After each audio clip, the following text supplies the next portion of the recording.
Hi, it's time for another page 100. Actually, I was reading the book and I got so caught up that I forgot to stop at page 100. And when I looked down, I realized I was at 110. So forgive me for going 10 pages over before I got to you to let you know how much I am thoroughly enjoying American Street.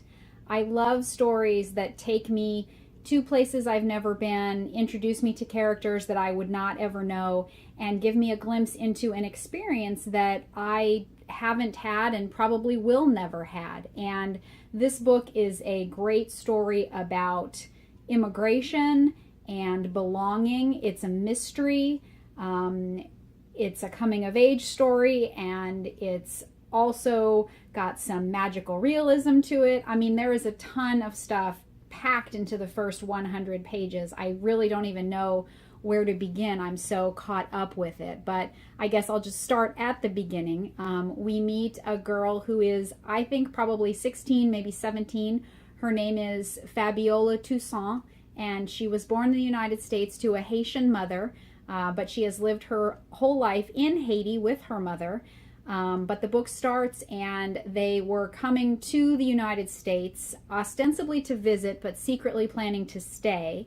And while Fabiola, with her American passport, because she is a citizen, was able to continue on the flight from JFK to Detroit, where her aunt and 3 cousins live, her mother was taken by Immigration and Customs Enforcement and is being detained somewhere in New Jersey.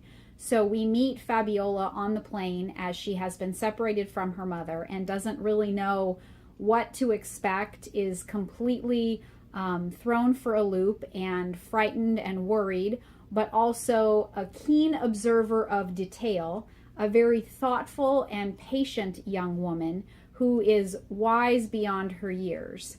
When she gets to Detroit, she is met by her 3 American cousins. And these girls are bold and brash and loud and just completely overwhelming for Fabiola. They take her back to a small street in Detroit. It is American Street, and they live on the corner of, I think, Joy Boulevard. And they meet her aunt, who has been disabled and is also a widow, but has a seemingly unending supply of cash.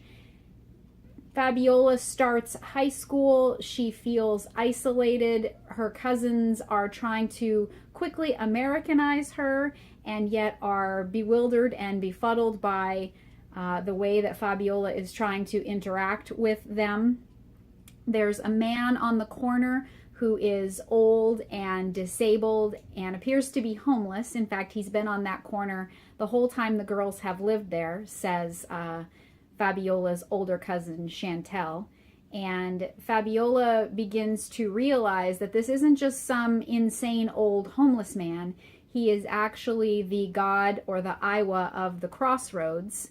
And she knows that he is there to help her settle into America and to bring her mother safely to Detroit.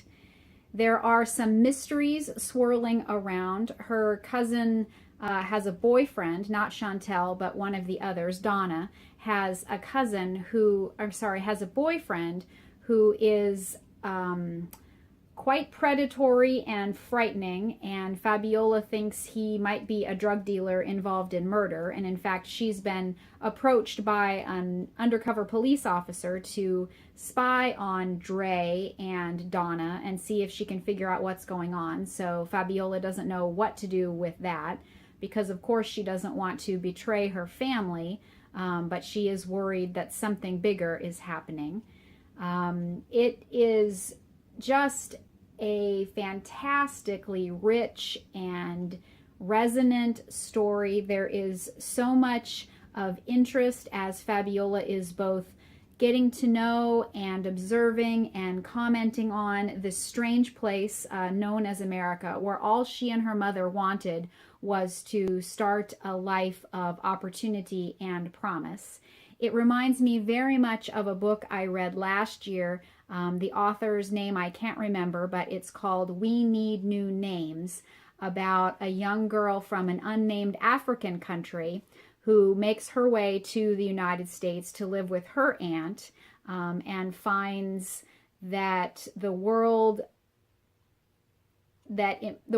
imagination of America is very different from what America actually is, both in many good ways and in many terrible ways. I think with both novels, the biggest thing is the isolation and the way we in the United States are cut off from our family, from our roots, from our culture. We all just live in our small little houses, and we are isolated and insular and not connected both to our communities and to our extended families, both of which for these girls in American Street and in the We Need New Names, it is their culture, their heritage, and their ancestors who really make them who they are. I am really looking forward to finishing this book today. I have a couple of hours where I should be able to breeze through it. I can't wait to find out what happens as the mystery is unraveled, as the magic of the Iwas helps Fabiola hopefully be reunited with her mother. And of course, the simmering tensions on the streets of Detroit are played out.